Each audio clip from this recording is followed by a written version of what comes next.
So I woke up thinking I was awake, and there was this dark shadow over my desk, and he was looking at me, and I couldn't move. And I was thinking, what my mom and my dad taught me was just say cuss words. So I was saying all these cuss words in Spanish.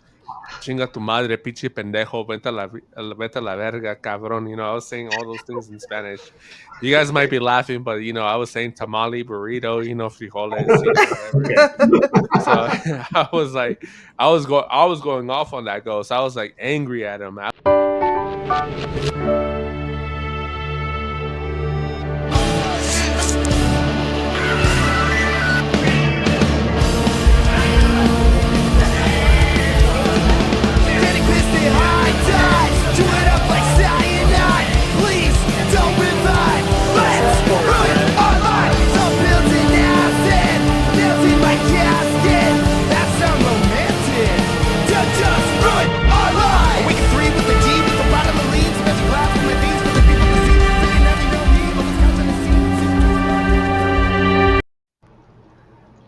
Good evening, all of our spooky horror fans, and welcome to another episode. I'm your host, Leilani.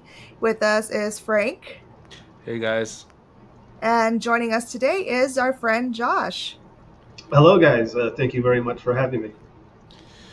All right, guys. Well, today we're interviewing the guy who inspired us, inspired me, inspired my wife to start our own podcast. And for a quick note, I am wearing a Dodgers jersey because I am an LA fan. They won tonight against the Mets. Probably this by the time this episode comes out, they're probably going to be in the World Series. Hopefully, You didn't either just jinx that. against the Cleveland Guardians or the New York Yankees. But other than that, we're here with Mr. Hensley. He is the host. He is the creator of Let's Ruin Our Lives podcast. So, Mr. Hensley, can you give us a little background about your what made you start a podcast? Give us a little introduction of yourself. Just a little backstory. My name's Josh Hensley. I grew up on a boat. I grew up playing in bands and writing poetry and stuff like that. Always been a big fan of stand-up comedy. And then, once comedy podcast became a thing like 10, 13 years ago or whatever, was always a big fan of that. Obviously, like Joe Rogan, now more like Kill Tony, Legion of Skanks. So I've been wanting to start a podcast for at least like 10 years. And then was finally able to meet the right people to make it happen. And we get like 30 views per episode. It's fun. It's a good time. I try to promote art and artists and interesting people such as yourselves on there. So, All right. I mean, you started your podcast and you invited me over, and I had so much fun. You inspired me in so many ways. I could say that I you kind of I told this in your podcast before that you woke me up. I was in this 9 to 5 job, working every day, and I pretty much told myself, you know what, Hensley has the right idea. He wants to do something fun in his life, and I should too.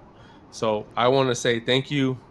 I want to say you're the inspiration, and a paranormal interview would not have happened because of you. So I well, thank applaud you. you, I really sir. appreciate those kind words. Thank you. Thank you.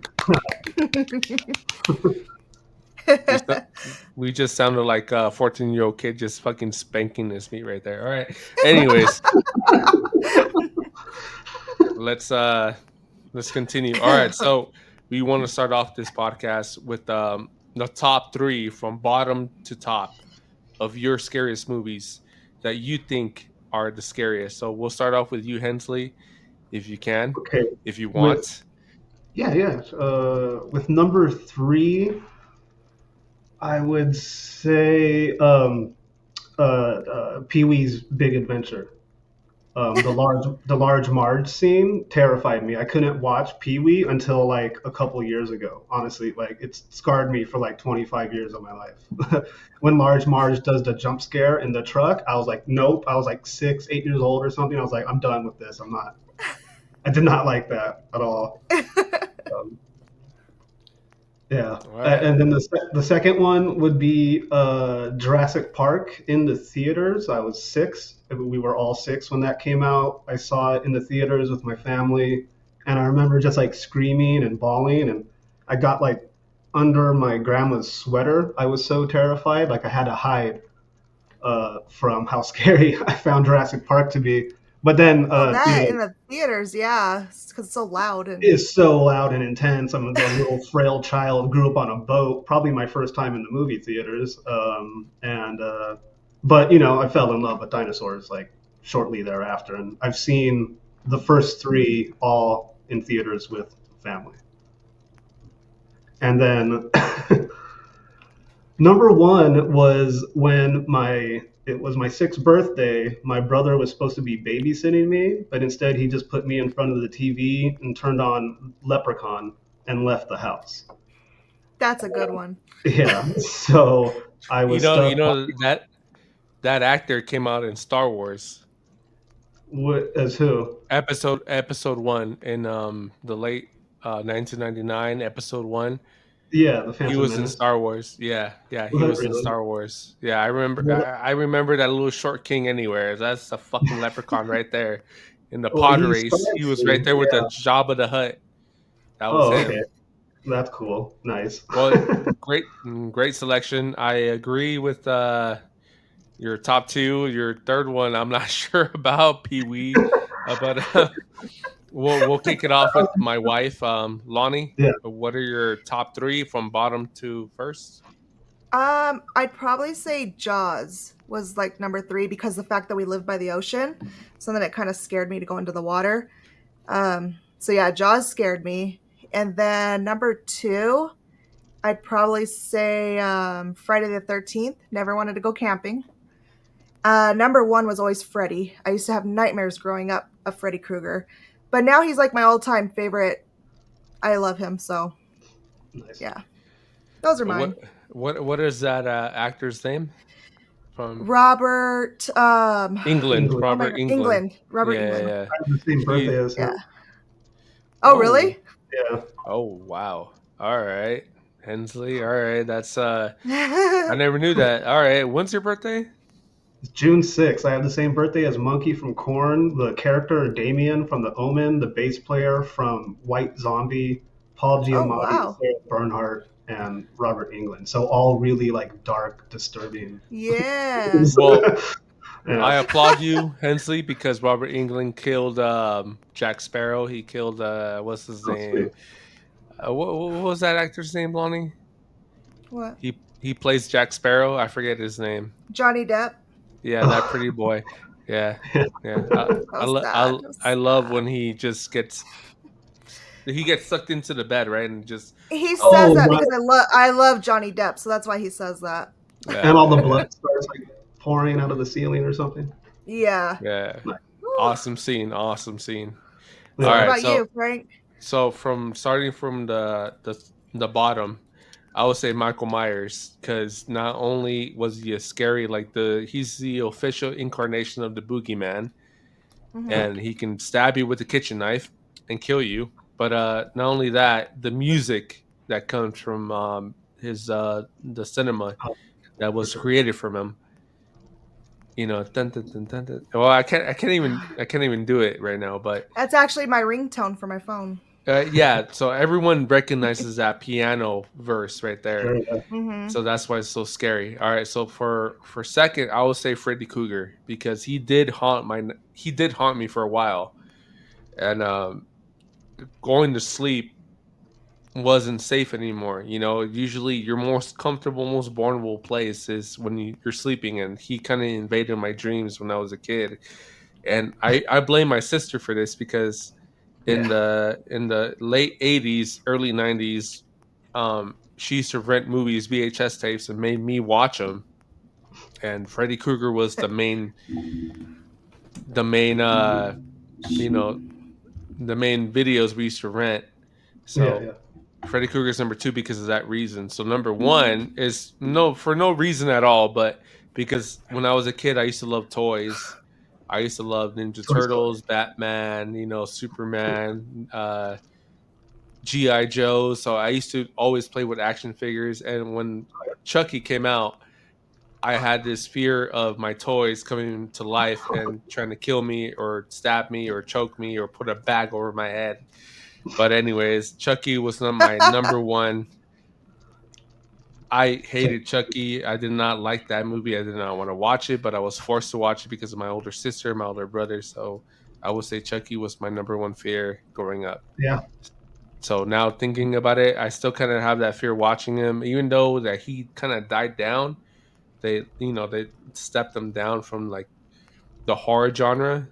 He still is my number one. I don't blame you. Chucky is terrifying.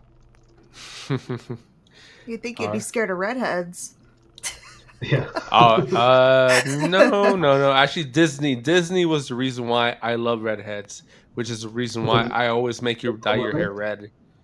Anyways, all right. So, all right, Hensley. What do you have lined up so far? What do you have lined up for your podcast in the future? Do you have any Oh, special upcoming? I know you just went to Skankfest, which my yeah. wife honestly thought was nothing but hoes because she was like, He wrote a comment on your post saying "lucky," and I was like, "Oh, you want to go see Skanks?" No, these were all incels, if anything. Yeah, that was a great time. That video has the most views than like all of our other stuff combined, and we're just back at like the basics again. But which is cool. We're gonna be doing like a Halloween dress up episode on the 25th, and I have a comic from Salt Lake actually who is a Legion of Skanks fan. He's gonna come on in early November. Oh, So that's nice. so for our yeah, listeners, can you explain to us what Skankfest is?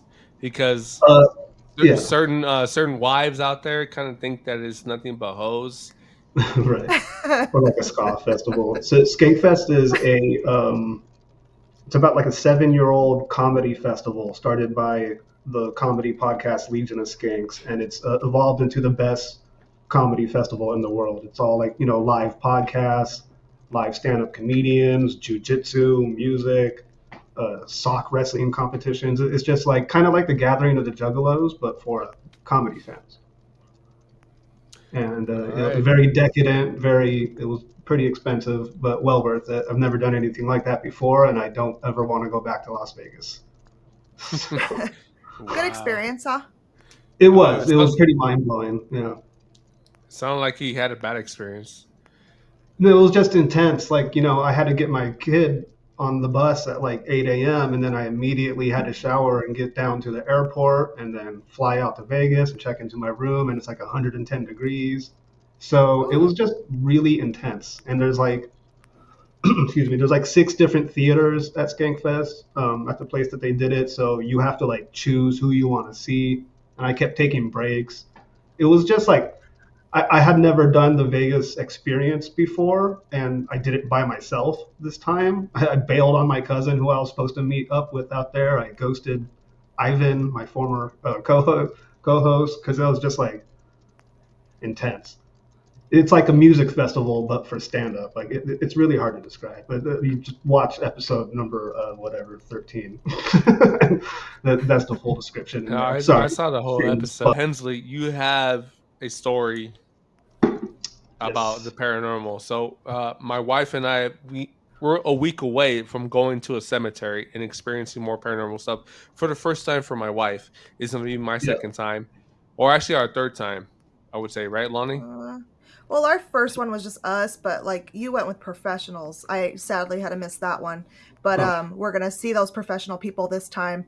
nice. Yeah, Frank got scratched last time, so we'll see what happens this time. But What yeah, cemetery is it? somewhere in Ogden.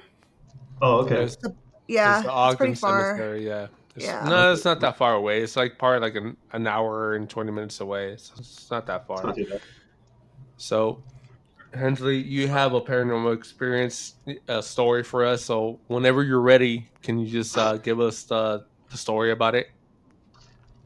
Yeah, it's a ghost story.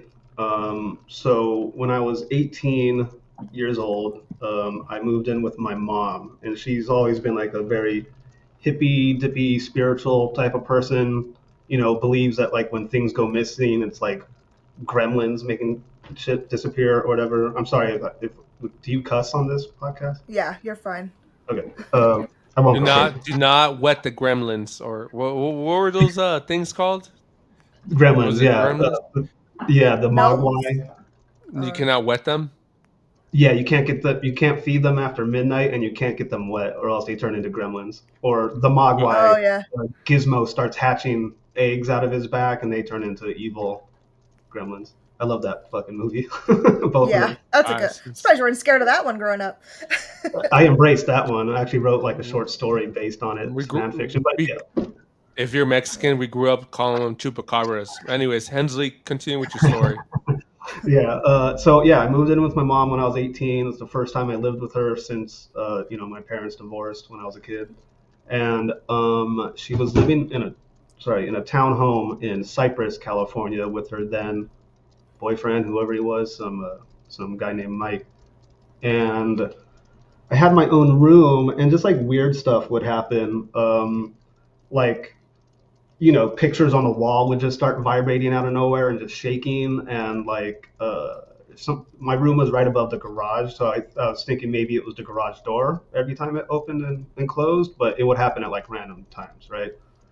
So that's how it started. I was like, this is kind of weird. At the same time, I'm getting more interested in like spirituality and like religion, um, and stuff like that. And then my mom left that guy. We ended up moving into a different apartment in La Palma, and that's where things got pretty weird. So it's also important to note that I had a girlfriend at the time, and she was coming over all the time, basically living there, and we started all to feel like a very creepy presence, and we think that it followed my mom from the townhome to this new apartment. I was And gonna it ask was, that. Yeah. yeah, and it was like, so like, just, it started to get really weird when my mom and my girlfriend both had separate reports of they would be in the bathroom, like either showering or whatever, and they could feel somebody blowing on their neck. And Oh no. you would Pervert. stand in, yeah, you would be standing in the shower, and it would feel like there was someone in the shower with you. Oh, so this ghost was like harassing the women in the apartment, and so again, to talk about like how I was becoming more spiritual, at the age of 18, I had what I have been calling a spiritual awakening. It could also possibly be labeled as a psychotic break. I became aware of the thoughts that people were thinking around me. Otherwise, reading minds, telepathy, or whatever. It kind of started with like my closest friends and my girlfriend, where I knew exactly what she was going to say before she said it, and I knew what she was thinking at times. And and I convinced her that telepathy was real, as well. And my best friend at the time, we're not friends anymore, but this dude Matt from Cerritos. And so we're kind of like deciding to fuck with the ghost, and this ghost Oh. definitely had a thing for my girlfriend, um, where we would open like the freezer door and be like, close the freezer door, and then it would close as if someone closed it. Like that happened like once or twice, and during the middle of the day, right? And this one time, we were like, me and my girlfriend were like play arguing, you know what I mean? Just like teasing each other or whatever, and I like faux yelled at her. I went like, "Hey," after a joke or something, and behind her there was a lamp on a nightstand. The lamp went flying to the ground, like somebody went like that to it. You know what I mean? Like swiped it off the table. Oh. And so that was really weird. So you had some poltergeist going on in that place. Yeah, some like physical manifestations of stuff, like with the presence or whatever. And this is like several months into living in that apartment. And to tie it with like like I said, the telepathy thing. We're just trying to test the limits of what we're told is possible in reality or whatever, like reading each other's minds, trying to see into the future, and like messing around with like witchcraft, the good kind, the green kind, and Christianity to an extent. And my brother had recently gotten back from Iraq, and he came back a very spiritual person who believed all of these things and even more so, right? And he's the one who introduced me to like Wicca and to the concept of telepathy being like actually real or whatever. And I'm like kind of like freaking out at the same time, being like, "Am I going crazy?" And I asked my mom and my brother. They're like, "Oh no, it runs in our entire family." And I was like, "Oh great, you're telling me we're a family of telepaths who are haunted by ghosts." So I only say all that to just be like, this is what's going through my mind at the time. Like, that there's a spirit living in the home that's sexually harassing the women in my life, and I'm like going crazy. I don't really understand what's happening. And then this next part's a little tiny crass, and I'm not exaggerating, but I was on the toilet one day, and I could feel the guy. It was obviously a guy in the bathroom with me, and I was constipated. And like sometimes this thing would like knock on the shower wall, I guess, to get our attention. And I just made a stupid joke. I was like, constipation, it sucks. Like I spoke out loud to the entity or whatever. And then Uh huh. I don't think he liked that because that night I had a, I wouldn't really call it like a lucid dream, but it was just in my dream, I woke up to being attacked by an old gray haired, chubby white man. And he's like attacking me on my bed was in the living room, and he's like attacking me from there. And I get up and I have a staff in my hand and I try to fight him with that, but he like gets rid of it somehow and knocks me on my back. And I just, for whatever reason, just like held out my hands like palms up at him and just like focused my energy on him, and he turned into red plasma that disappeared through the ceiling. And then I woke up the next morning and the ghost was gone. I was like, "Mom, do you feel anything different? Do you think that ghost is still here?" She's like, "I don't think it is." And I told her about the dream, and yeah, that was really weird. And there's been So, other like ghost experiences too, and like sleep paralysis and stuff, but that was the main one. Yeah, Yeah. that's crazy. so you're a dream warrior for like from Freddy Krueger. What was it, part 3 or part 4? I've actually never seen any of those movies. Really? How Yeah, dare you, Hensley? I know. I know. But, I come on the anyways, podcast. I'm not even up to date on Freddy. Robert England's gonna see this and he's gonna send you a vigorous email. How dare For sure. you? Anyways, it sounds like you kind of took this entity on in your dreams and you fought him off. I guess, yeah. I remember the dream vividly to this day, like every moment of it, and the scene. It just like evaporated into like a red plasma-looking thing, and was gone. No more creepy ghosts. Can I ask you a question? Whenever you were experiencing these illusions or this entity, did you ever smell sulfur? No, no smell associated with it. No. So demonic presence Hmm. usually have a sense of sulfur, something like it's burning. So if you ever did smell that, they say that that's like a evidence of a Okay. demonic presence. So that's pretty much tells me that you were not dealing with a demonic presence. No, It's I more think so a ghost. it was just like a sad old man who was a creep, obviously in life. And let me ask you, like, where did he go? Because I wasn't thinking like heaven or hell, or like I wasn't like praying for him. I was like, it was literally, it was just an old man attacking me in So my.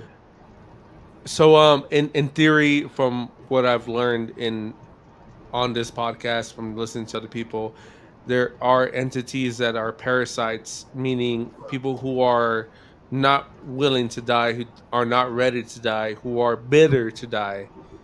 are Right. clinging to life want to stay in that realm in between. They call them the grays. They call them parasites. They call them different names in different cultures, and they attack their host, you, for example, and they cling on to your fears. So I think that's what happened there because demonic presence is something that is not human. Demonic Right. is something that is not from this world. But Mhm. Mm-hmm. parasites are people who are not willing to give up their life. So Is it? you might have gotten attacked by a parasite. So, well, I don't want to call him a parasite. I want to say He you got felt attacked. pretty parasitic. I mean, hitting, like, doing creepy physical stuff to my girlfriend and mom, and then, you know what I mean. Well, can I ask a question? So you know how, like, they always say that, like, a ghost is like you're saying, someone who's not ready to move on, but like more in like a sad way. You know what I mean? And like they Uh-huh. or whatever. Like this guy, like you're saying, it's like he was like bitter, like upset, like physically upset and willing to take it out on us in this really strange way. He didn't cause any harm, but it was, it wasn't like Annoyance. it was an annoyance. Yeah, it was Yeah. just like creepy and overbearing, like the way like an incel person is. You know what I mean? Like, look, get this guy away from me. I don't want to hear his opinions. You know what I mean? So you might hear this a lot, or I mean, you might know this by Gettysburg battlefields, Iraq, Mhm. Afghanistan, Vietnam. People who died in war who were not ready to die usually haunt those. So Gettysburg is Right. a well known haunted place. Mm. Those men that died in that battlefield are still haunted that place because they were not ready to die, and Okay. they don't want to accept that death. So that's why it's so haunted over there. I wish we can go over there to do like an investigation, but that these are evidence of people who were not ready to die, who become Yeah. attached to that land, attached to that place, to whatever it was, wherever you were at, wherever that person died. He was Yeah. not ready. He doesn't Right. want to accept it, so that's why he was haunting you. That's my belief. That's what I think happened. It attached to you because it drives on fear. Mm. And You stood your ground, and that's what made him yeah, go away. you You know what I put mean? we are stronger than they are. Yes, I I mean, believe that 100%. Yeah. yeah. So So, like, wherever this place was, yeah, I would I would really like to visit that place and just do like an investigation, but yeah, yeah, maybe he already moved on, but that's what it sounds like to me. It was just a parasite. yeah. I don't know. You guys tell me. Oh yeah. Lonnie, you have anything to add to this? No, like I said, I think he just stood his ground, and like that ghost was like, okay, I can't, he overpowered him. So, I'm a sea Nazi. Ah, I'm just kidding. I'm kidding, Hensley. I'm kidding. Okay. You can't say that without context. All right. Yeah, yeah, yeah. That was just a silly little nickname I had in high school. I'm not a you're not a Nazi. Nazi. No, no. I I'm just forget kidding. who called you that. Who started calling you that? Somebody at the tree where we all hung out, for sure. It started there. Um, I don't know. Maybe Mike Saravo, or maybe even like Kenny, or I don't know. It was Hmm. probably not them actually. All But right. yeah, like, that's definitely wasn't my last time experiencing ghosts or things that appeared like ghosts. Like, I do believe that I can feel them when I go places. But that's something I learned, I guess, from magic, or just like manifestation, I guess, or whatever, to use that buzzword, is to project a white light around the building or the room or whatever that you're in, and just like focus Yeah. on like the goodness of God and love, and you know that a ghost can't really harm you. Like, it's not in the movies, where they're gonna like pick Yeah. you up, or maybe it is. I don't know. I mean, like, Well, I'm more like agnostic in that sense. Like, I I have refuse first to say that I believe it, but yet I've experienced it. You know what I I mean? have first hand experience that they can harm you. Okay. Yeah, Oh, right. yeah, yeah. Right. Right. So Anyways, it left marks on you. yeah, that left marks on me.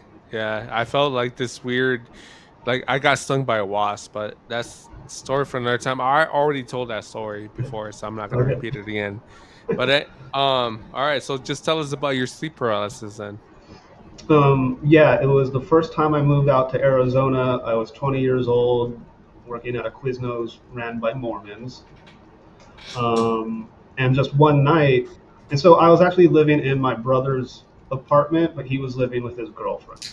So I was just staying there for a few months while I just explored Phoenix or whatever.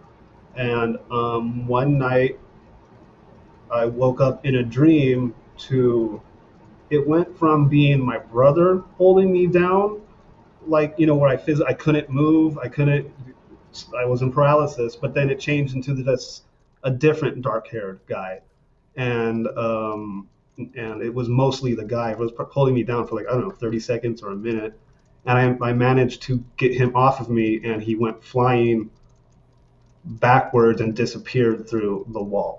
So not with the other ghost with the plasma effect. It's like he just disappeared. He went flying out of the apartment.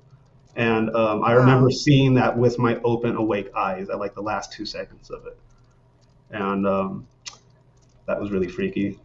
I guess that was just maybe just sleep paralysis. I guess. That's the scary thing about sleep paralysis because like you feel like you're awake but you're not, and like Yeah. you see everything around you.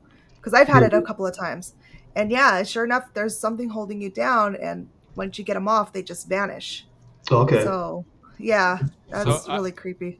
I had it happen to me before in my old house in on 14th Street, and it Yeah. happened to my wife too when she was married to me on that same room on When 14th you were in Street. Iraq, when I was staying in Yeah, your room, yeah, yeah, yeah. So Oh. Okay. for so me, I never said my experience. So I'm just gonna say it right now because I never said this to anyone. So I was sleeping in my room. You weren't you were not there. You were you were still like in living in Inglewood, or you were still in that apartment in Inglewood, Hawthorne, yeah. Hawthorne. So I woke up thinking I was awake, and there was this dark shadow over my desk, and he was looking at me, and I couldn't move. And I was thinking, what my mom and my dad taught me was just say cuss words. So I was saying all these cuss words in Spanish. Chinga tu madre, pinche pendejo, vete a la verga, cabrón. I was saying all those things in Spanish. You guys might be laughing, but I was saying tamale, burrito, frijoles, whatever. Okay. So I was like, I was going off on that ghost. I was like angry at him. I was angry at him. So, I was like just going off, and all of a sudden he just dissipated into oh the wow. desk it went into, and all of a sudden I can move, and then I thought to myself, was that a dream? Was that real? And I was thinking to myself, no, that seemed real to me. That was very vivid. And I was thinking to Yeah. myself, that wasn't a dream because I did not wake up. I was already awake. And I was thinking to myself, nah, maybe it was a dream.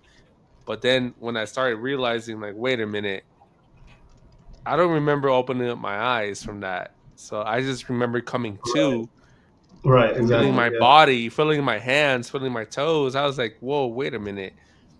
I think that shit was real. So that was my first and only experience in my That room. room, something was weird about that room. Seriously, Mm, multiple things happened in that room. So yeah. So tell me about your sleep paralysis, Lonnie. That happened in my room.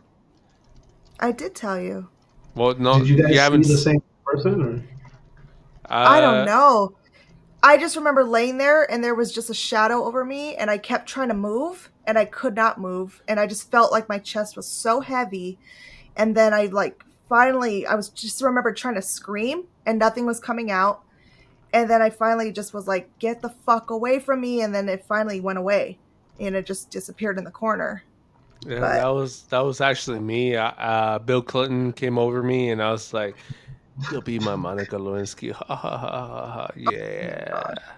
No, all jokes aside, Josh, I don't know if you listened to one of our previous episodes, but we talk Mm. about. Oh, have we posted that one yet? I don't know. But one time, after Frank came back from Iraq, we're sleeping.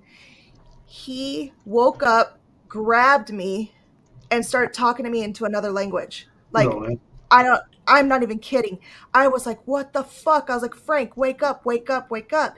And he just like was so angry and just like holding me down like aggressively, but he didn't hurt me, but he just was like fingers into me and just saying something I could not understand. Frank, really? And then he just rolled over. You're nasty. You're abusing the video format. And then he just rolled over like nothing happened. And I was fucking scared shitless the rest of the night. I didn't get no sleep because I was like, Dang. what the fuck just happened? Was it like Arabic? Did he So speak in tongues? I don't know what the Maybe, fuck it was. I could maybe. not make clear of it because I was just so scared that I didn't know what he was saying. So I think I don't I know. think when my You, brother got back from Iraq, he was like narcoleptic, but also an insomniac. And I think one time he woke himself up by punching the wall like super hard and like damaging his hand. He He's he done that. he like kicked and stuff. I've had dreams about being in combat, and we would like be pressed up against the wall. There would be heavy firefights from all directions, and the only way out is through a wall. So the only thing you can do is punch yourself through that wall. Right. So Oh, jeez. I mean, it's a common dream for us combat veterans, but Hmm. I'm pretty sure your brother had the same dream about that. I mean, Yeah. I wouldn't ask him about it because it No. is kind of traumatizing, but I'm pretty For sure sure. that's what it was. And Hmm. I also have dreams about still being in the military with the full on beard, and you know you're supposed to be full on shaved, and Oh yeah, yeah, I would like put on like the the scarf that I had over that one time I was in your podcast, yes, just yeah, try to yeah. hide it because I was like so Oh. scared to like be Scene. being screamed at. Yeah, being screamed at. Like, hey, how come you're not shaved, Marine? You know, Right, right, it's just those type of dreams that you have that never go away. for sure. All right, all right. Well, is that the rest of your story, Hensley? Um, yeah, pretty much. I mean, I guess a separate time that I lived in Phoenix, the second time, with my first like actual live-in girlfriend, there seemed to be like a spirit in our apartment complex, specifically like our third floor apartments or whatever.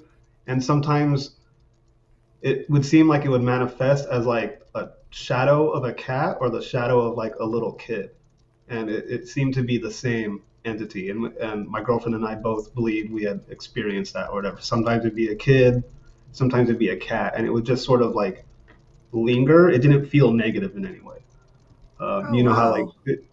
like you can definitely feel when a spirit or whatever is more negative, um, Mm-hmm. or Yeah. more positive, and this was just like a sort of what benign spirit and just random things throughout my life. I remember one time Mike Hall calling me in the middle of the night and being like, "I'm seeing like spirits on my garage ceiling and stuff," and I was just like, I was like, "Just know that you're stronger than them. Just think about a white light or whatever." And he was like, "Oh, dude, that totally worked," and just stuff like that. I've definitely fallen out of touch with like any sort of like hardcore belief or whatever. I was gonna ask though, like, do you still like feel those presences to this day? Not in a very long time. I also never go anywhere, so but no, not in a long, long time. I would say, shoot, at least 10 years or whatever. Hmm. Yeah, So cats are in Egyptian culture. They're known to be guardians of the underworld. They're right. meant to keep spirits, human spirits, at bay, not demonic spirits, just human Oh, spirits. There oh, are cats are well known detectors of demonic spirits or right, evil spirits like parasites. But as to just regular ghosts, they usually scare them off because they send them down. So cats are well known to cleanse a house easily unless they're parasites or demonic spirits. Okay, yeah, we had two cats at the time that this like cat entity thing. So maybe it's just like hanging out with the other cats Hmm. or Hmm. something. I don't know. Like, but yeah, was my I'm sorry, my ghost story wasn't very long. No, No, it was it was good. fine. It was good. It was good actually. Lonnie, do you have anything else to add? Elsa says hi. Yo, That's No, nice. that's what I was asking because, like, just wondering if it still was coming around, but it's no, weird. Like, yeah. yeah, it'll stop for a while and then watch, we're gonna jinx it, and all of a sudden you're gonna have all these things happen. Well, if I can say No, so no, no. now, what's really so that was like at the beginning of my like whatever spiritual development, whatever you want to call it, Uh huh. manic break from reality or whatever. Now it's like I experience synchronicity constantly, and Uh that's huh. only gotten more and more intense as I've aged. Like it definitely started when I was like a really small child, and it's like all the time, like sometimes several times a day. Just certain things will line up when they shouldn't. So the Yeah. reason I brought up like the whole telepathy thing or whatever is 'cause you guys had like a telepath on before, right? Yeah. And I believe so. This is where I do say that I believe in something that I think. So telepathy is so real that the word itself does not accurately describe what it is. I think that all consciousness is one in the universe, that it's all just like God's thought dreams or whatever, and we're all experiencing them at like different rates, but different vibrations. Excuse me. So Yeah. like I think all human minds, all animal minds, anything that thinks is connected throughout the whole universe. So that's not especially spooky, Okay. but Mm-hmm. All right. So I've funny to say told that. this to my wife before about my combat experience, everything I went through the war. I mean, Mhm. there is you say there is a flow. Maybe there Yeah, is like a wave, like the ocean. exactly. Everything you do in life has a consequence. Newton's law. Um, this is hard An for me to object talk in about motion because tends. yeah. So everything I did in the war was a reaction. I did some things that were pretty horrible. Um, so if you do right by by the laws of God, what He said in the 10 tablets, thou shalt not kill. I protected myself the way I should have, and nothing ever happened to me because I did by those laws, and I'm here today because of those laws. So I was nervous the first time I was in combat. My I've been in so many firefights. I can say that my friends. I don't want to say this out loud, but my friends that passed away, I have no idea what they did, but I followed those strict rules by the laws of God, and I think that flow protected me. Maybe it was my mom's prayers. I don't know, but I would say that paranormal, those people that are stuck in that void, because I believe there's a void between heaven and hell, and there's a Mhm. middle. Okay. Maybe I'm wrong. Maybe there's like, you ever heard about Dante's Inferno? Yeah. N- Yeah. So The eight Dante's, levels of hell or something. yeah, 8 levels of hell. So the more evil that you do, the more you're gonna go into that deep, deep vortex of hell. Right. So I believe that there's like those vortex of hell, and there's something in the middle Mhm. for people who are not ready to die. Like I forgot what I was. purgatory. Yeah, yeah. So I think everything that we do in life has a consequence, and Mhm. if I do right by life, then I'm gonna get rewarded. A lot of people might disagree with me because of what There's a lot of evil people out there, like P Diddy. Right. Yeah. So my wife showed me earlier today, like a Pokemon reference of P Diddy. P Diddy's face on Pikachu, and I Pikachu. said, "Yeah, Pokemon. How can someone like that It survive?" said Pokemon. It said Pokemon. Pokemon, yeah, yeah.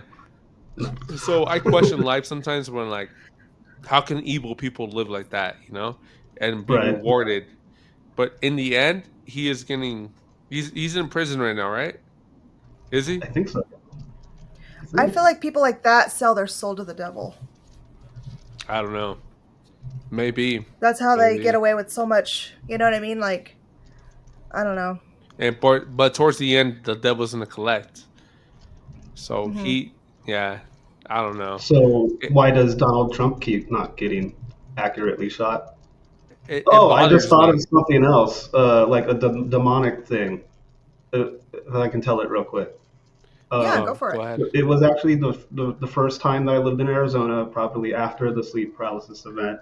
I had a tweaker neighbor that I would smoke weed with, and he was living with his girlfriend and her daughter. Or we all lived in the same apartment complex or whatever. We go over there and smoke, and this little girl would she was like 6 years old, and there was just something really off about her. And I can only assume now that it's just like a life of abuse and neglect because her mom was also a tweaker. But one day I smoked weed with them. As I was walking through the living room to leave, the little girl goes by, "Never come back," in this like super crazy, dark, evil voice, and I was like, "Holy shit!" And they like What got the mad at hell? her, and I left. Yeah, it was really really freaky. What the hell? So, actually, and also, like, I remember being with my girlfriend years later, walking by a guy at a bus stop, and just feeling like an emptiness from that person. Like it was like there was nothing there. There was no soul in this person who looked otherwise healthy, if not kind of menacing. And I told my girlfriend, she was like, "Yeah, that's the sex offender that just moved into the apartment complex." Like I saw his picture earlier today in the mail. So there's just a lot of really dark entities in Arizona. Obviously the whole world, but I would say Arizona's been like the spookiest, other than the California one. I mean, you're close to Tombstone, one of the most famous haunted places in the Oh, world, in oh, deserts. But I did not know. not only that, you're somewhere where there's been UFO sightings. Thousands Yes, and thousands of people saw that UFO yeah, sighting in 1997. Have you the heard Phoenix any Lights. stories about people who live around you about that event? No, I've never asked anybody about it, honestly, and it's never really been brought up for some reason. Yeah, no, maybe I should. The blue the I, blue it would book be the cool. blue book project. But yeah, What's that's that? Yeah, that's something. what we need to start diving into is more alien stuff. Yeah, But sure. uh I really want to go visit Skinwalker Ranch. You should. That'd be awesome. yeah. Yeah. No, no, no, no, no. Uh, uh, Frank's gonna I, get bit in the ass this time. My no. father-in-law, or he would have been my father-in-law had we ever gotten married. Rest in peace, J.C. Johnson. He was a renowned cryptid researcher, Uh huh. specializing in Bigfoot and stuff. And he Oh would, yeah, I remember you told us. yeah, he would Yeah. regale me for hours while we would be like drinking together and cleaning guns, just about getting attacked by Bigfoot, getting attacked by several Bigfoot, how Bigfoot, if you were to shave one of the females, they can pass as a normal human. Sometimes he would say Bigfoot is like 30 feet tall or 20 feet tall, like that Oh there my were like gosh. several different species, I think, of Bigfoot, and that Nephilim. yeah, that's what I was gonna get at. That's exactly what I was gonna say right now. Telepathy. So he equated the existence of cryptids to the fallen angels mating with humans, as described in the Bible, right? And all those monsters and demons that they created or whatever. He thinks that they're all related to that. He also believed that there was a secret society of dog people in the middle of the Atlantic, and all the world's governments are aware of their existence. They just keep them secret because dog people, if allowed to, would like conquer humanity or something like that. And Mothman, all sorts of crazy stuff he would tell me about. And yeah, he was like really popular in that field. I guess he had been offered a couple TV shows, but never got around to doing it before he died. So Wow. so the Nephilim is like a biblical story.